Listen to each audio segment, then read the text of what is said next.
So while we're in the middle of a genocide and the most bullshit-filled general election in the history of ever, um, I don't know if you've noticed, but there's another huge, huge situation going on in Ukraine. So the UK and France have indicated that they are okay with Zelensky using weapons that they've given them, fighter jets that they've given them, to attack targets not in Ukraine, not in Crimea, but in Russia, across into Russian territory. And the US and Germany have now followed suit. Biden at one point had said that was a line in the sand. We wouldn't cross that because it could lead to World War III. But apparently now we don't care about World War III and we're willing to use weapons that have been manufactured here and provided by the UK to Ukraine over Russian soil.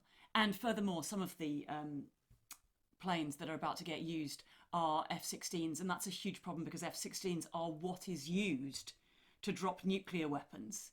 And so, understandably, Russia doesn't want them across its soil in any way because that does seem to be a menace of pending nuclear threat. At this stage, it is sort of surprising that Putin hasn't directly declared war on the UK. Like, he really could at this point. Our weapons are in the skies above his country.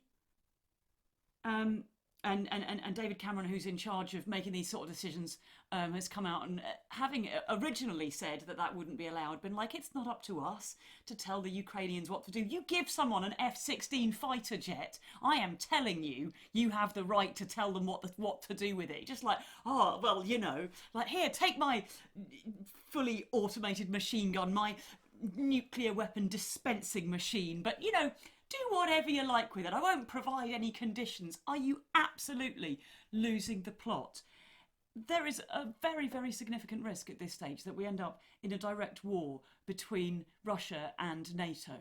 And, you know, I mean, good news. I think in the long run, NATO would win. But bad news, they'd nuke London first. When are we going to understand that the way that any of these situations end is peace talks?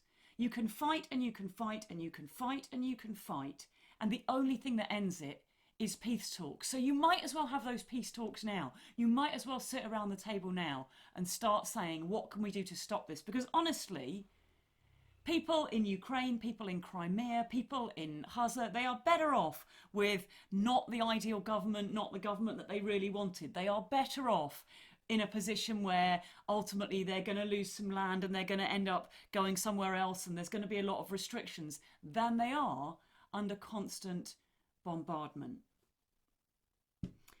We need to stop providing weapons to other countries and start providing diplomatic solutions and being a part of the solution.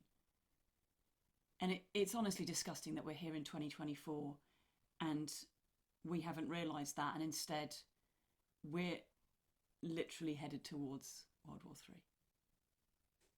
See you next week, maybe.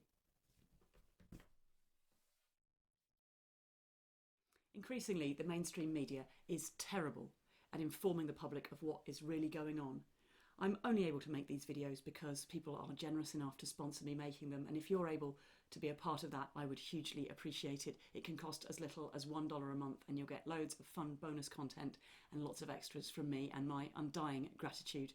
I also massively appreciate it if you're able to like, share these videos and let people out there know what's going on.